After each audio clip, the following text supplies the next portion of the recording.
Behind every locked door lies a story the world was never meant to hear. Welcome to Behind Bars TV, where we uncover the hidden realities of the world's toughest prisons, untold inmate experiences, and the systems built to contain them. From supermax facilities to forgotten penitentiaries, we revealed the truth behind concrete walls and razor wire. This is not fiction. This is the world behind bars. Most violent Polunsky Prison, Texas, State Power, Execution Authority. The room where Texas kills. At 6 p.m., a phone rings inside a concrete fortress in East Texas. Not a loud ring, not an urgent one, just a single tone, controlled, deliberate. When that phone rings, a human life is officially placed on a countdown. No speeches, no last-minute chaos, no chaos at all. Because this place was not designed for emotion. It was designed for finality. Behind these walls sits Polunsky Unit, the most feared prison in America, and the heart of the most aggressive execution system in the Western world. This is not just where inmates are held. This is where the state of Texas exercises its ultimate power, to decide when a man stops breathing. Tonight, we go inside Polunsky, inside its violence, inside its silence, inside the machinery of death. And once you enter this story, there is no early release. A prison built to erase men. Polunsky doesn't look dramatic. No towering Gothic walls. No ancient stone. Just concrete, steel, distance. And that's exactly the point. Built outside Huntsville, Texas, Polunsky was designed to be out of sight and out of mind. Far from protests, far from cameras, far from public sympathy. When Texas officials relocated death row here in 1999, it wasn't about safety alone. It was about control. Control over inmates. Control over access. Control over the narrative. At Polunsky, every inch of space serves one purpose: to prevent chaos. By eliminating humanity. Why Texas moved death row? Before Polunsky, Texas death row was housed at the Ellis Unit, closer to the public, closer to the press. Executions drew attention. Appeals drew outrage. And the state wanted distance. Polunsky offered something Ellis never could: total isolation. Here, inmates are locked down 23 hours a day. Human contact is minimal.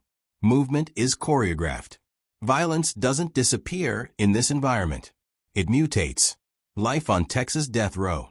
This is where Texas sends men it never intends to release. Each death row cell measures roughly 60 square feet. That's smaller than a parking space. Inside, a concrete bed, a thin mattress, a sink that doubles as a toilet, and silence, the kind that presses inward. Inmates eat alone, think alone, wait alone. Days blur into months. Months into years. Years into decades. Some men have been here 30, even 40 years. Waiting. The psychology of permanent waiting. At Polunsky, punishment isn't just execution. It's anticipation. Every footstep in the hallway could mean mail, or a legal update, or a death warrant. Lights never fully go dark. Noise never fully stops. Sleep never comes easily. Former correctional officers have described Polunsky death row as a place where hope is slowly suffocated. And that suffocation breeds rage. Why Polunsky is called the most violent.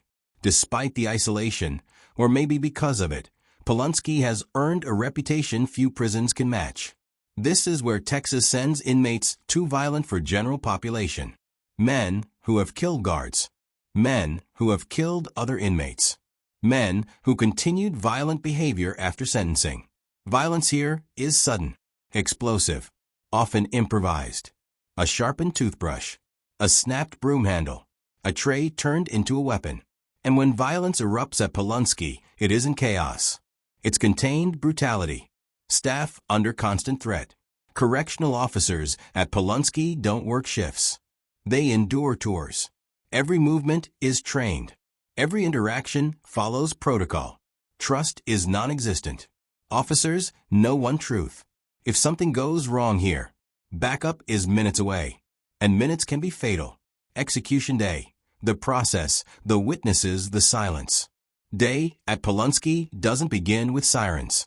It begins with paperwork, signatures, timestamps, a warrant typed in plain language that authorizes the state to do something irreversible. There is no drama in the wording, no emotion, just permission. At Polunsky, the machinery of death runs on schedules, and once the schedule is set, nothing else matters. The countdown. In the days leading up to execution, the condemned inmate is moved, not closer to freedom, closer to efficiency. They are transferred from death row to a holding cell near the execution chamber, a quieter place, closer to the end. Here, the waiting becomes physical. Every sound carries weight. Every footstep echoes longer. Some inmates pray. Some write letters. Some stare at the wall, conserving whatever strength they have left. Others break. The last meal. Texas once allowed elaborate last meals. Steaks. Desserts. Requests that became headlines. Not anymore. After an inmate ordered a massive meal and refused to eat it, the state quietly ended the tradition.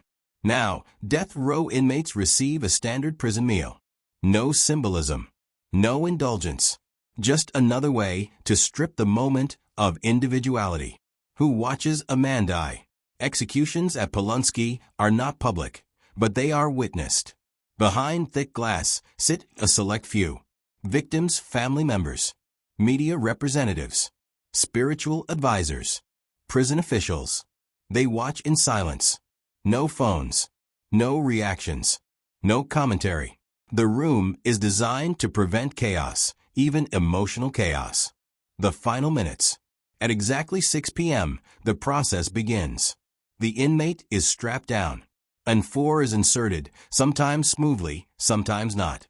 Medical personnel step back. A curtain opens. And for the first time in years, the condemned inmate is fully visible to strangers. Some say final words. Some remain silent. Then the drugs flow. A sedative, a paralytic, a chemical that stops the heart. Within minutes, the body stills. A doctor checks for signs of life. And at 6:30 p.m., the state declares success. The men who never left Polunsky. Not every man who entered Polunsky lived long enough to see the chamber. Some died waiting. Some were killed by other inmates. Some took their own lives. And some became legends inside the system, names spoken quietly by guards and inmates alike. Men whose violence didn't stop at sentencing. Inmates too dangerous to move. Polunsky houses inmates who cannot safely be transported. Men with histories of attacking guards. Men who used restraints as weapons. Men who turned moments of routine into bloodshed. For these inmates, movement is minimized. Showers are escorted. Recreation is isolated. Every interaction is treated as a potential incident. When things go wrong, despite the protocols, violence at Polunsky has erupted more than once. Guards stabbed during routine checks. Inmates assaulted during transfers. Lockdowns lasting days. When violence happens here, it's not chaos, it's suppression. Entire wings shut down. Cells sealed. Movement frozen. The goal is never negotiation. The goal is control. The price paid by staff. Correctional officers at Polunsky carry a burden few outsiders understand. They escort men to their deaths. They intervene in attacks.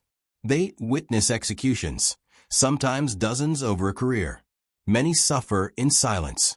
PTSD, substance abuse, broken families. Some quit. Others stay, hardened by routine, state power and moral cost. Supporters of capital punishment call Polunsky justice. Opponents call it state-sanctioned killing. Both agree on one thing. Polunsky represents the furthest reach of government power. The power to decide who lives and who doesn't. In Texas, that power is exercised more than anywhere else in America. The men who said, "I didn't do it." Over the years, men executed at Polunsky maintained their innocence to the end. Some left letters. Some spoke final words. Some stared into the witness room and said nothing at all. What makes these cases controversial isn't emotion, it's evidence. Witnesses who later recanted. Forensic methods now considered unreliable. Defense attorneys who failed to investigate. In Texas, a conviction doesn't require certainty. It requires a verdict. The role of politics. Capital punishment in Texas has never existed in a vacuum. District attorneys campaign on conviction rates. Judges face re-election. Governors approve or deny clemency under intense public pressure. Every execution at Polunsky exists at the intersection of law and politics. And once a warrant is signed, reversing course becomes almost impossible. Last words, last letters, last silence. Texas allows condemned inmates to speak. Some apologize. Some express faith. Some address the victims' families directly. Others refuse. Silence, in this place, can be louder than any confession. Letters written in the final days are often mailed after death, arriving at homes when the sender no longer exists. For families, those letters become artifacts of grief. For the state, they are irrelevant. The witnesses who carry it forever. Victims' families are told executions will bring closure. Sometimes they do. Sometimes they don't. Many witnesses report something unexpected. Not relief, but emptiness. Because no execution restores what was taken. It only ends another life. What happens after the execution? When witnesses leave Polunsky, the prison resets. The chamber is cleaned. Paperwork is filed. The next execution date is scheduled. For death row, the empty cell is filled within weeks. The system does not pause. It continues efficiently, quietly, relentlessly. The families left behind. While the public moves on, families on both sides are left with permanent scars. Victims' families carry loss. Inmates' families carry shame, anger, and unanswered questions. And none of them ever step inside Polunsky again. Why Polunsky still exists. Across the United States, death sentences are declining. States are abolishing capital punishment. Juries are choosing life without parole. But Texas remains an outlier. And Polunsky remains operational. Why? Because for Texas, the death penalty is not just punishment. It is policy, a system built to endure. Polunsky is designed for longevity, thick walls, redundant security, procedures refined over decades. Even as executions slow, the infrastructure remains, waiting. Because once a state builds a place like this, it rarely admits it no longer needs it. The cost no one calculates. Executions don't just affect the condemned. They affect guards who escort men to the chamber, doctors who pronounce death, wardens who authorize the final step. Many leave the job early. Some stay emotionally sealed off. The cost is never listed in budgets, but it is paid in silence. Polunsky's legacy. Decades from now, Polunsky may still stand. Or it may become a museum, a reminder of a time when the state claimed the power to end life. Either way, its legacy is already sealed. Polunsky is proof that violence doesn't disappear when society locks it away. It transforms. It institutionalizes. And it becomes policy. The question that remains. Polunsky is not hidden.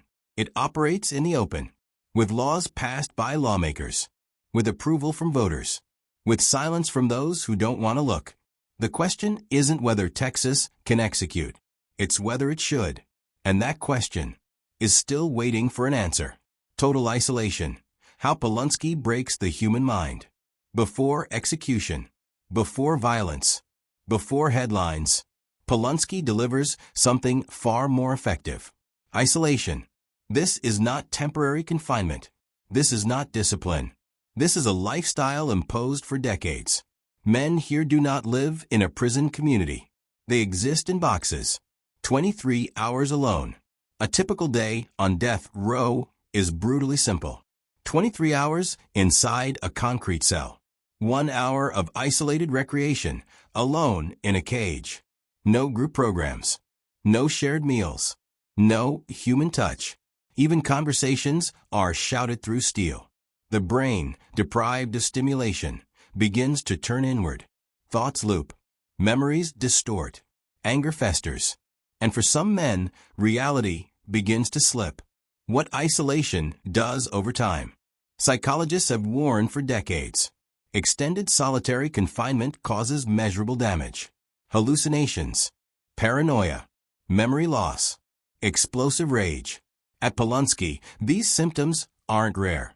They're expected. And when mental health deteriorates, the system responds not with treatment, but restriction. Less movement, more restraints, tighter control.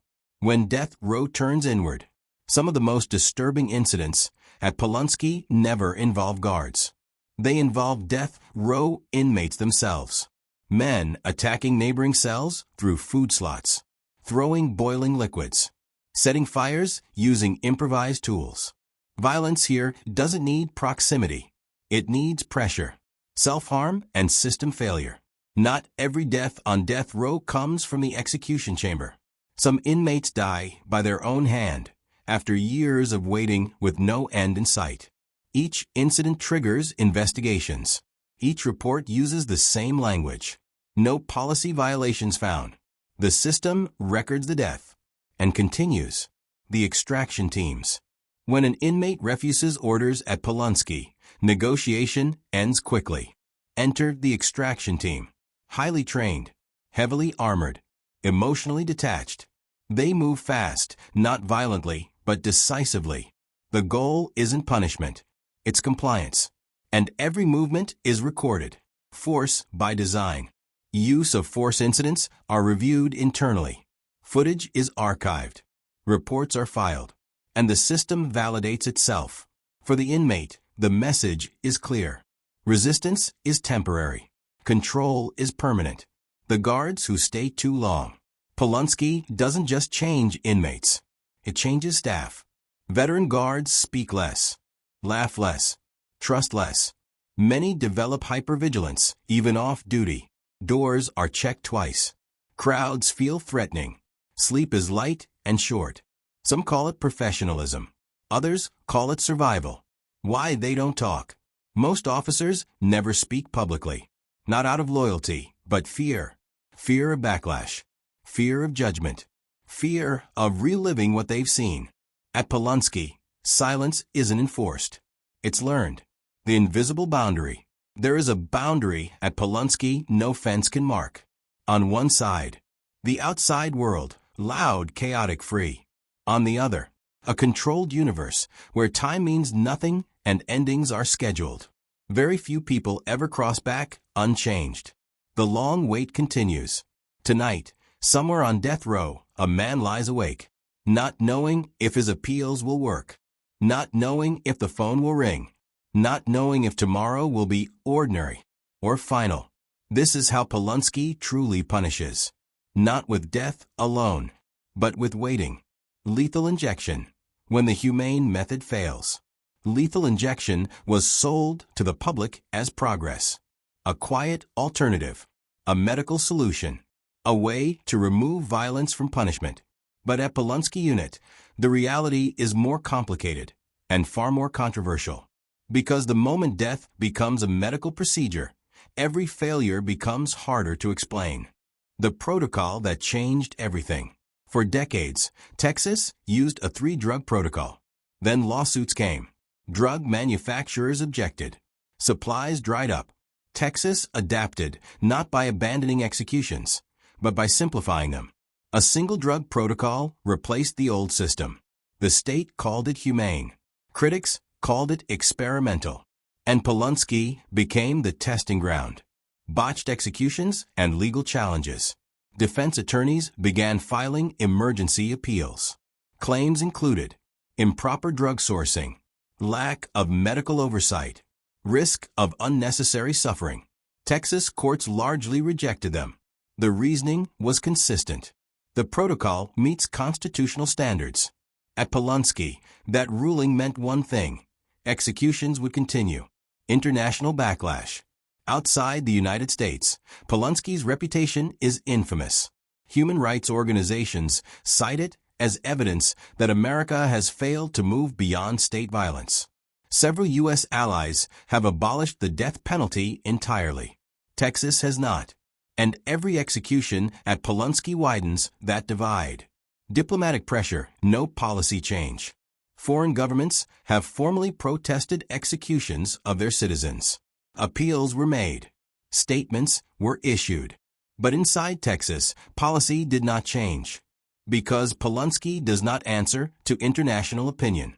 It answers to state law, science, medicine, and moral distance. Doctors do not administer lethal injections at Polunsky. Medical ethics forbid it. Instead, trained technicians perform the procedure, guided by protocol, shielded by legality. This separation matters. It allows everyone involved to say, I followed procedure. And procedure becomes a buffer between action and responsibility. Execution as routine. On execution nights, Polunsky does not feel chaotic. It feels rehearsed. Traffic flows. Shift changes happen. Paperwork moves forward. The system is designed to make death ordinary. Because when something becomes routine, it stops being questioned. What history will say. History is unforgiving. Practices once accepted, even celebrated, are later condemned. Public hangings. Debtors' prisons.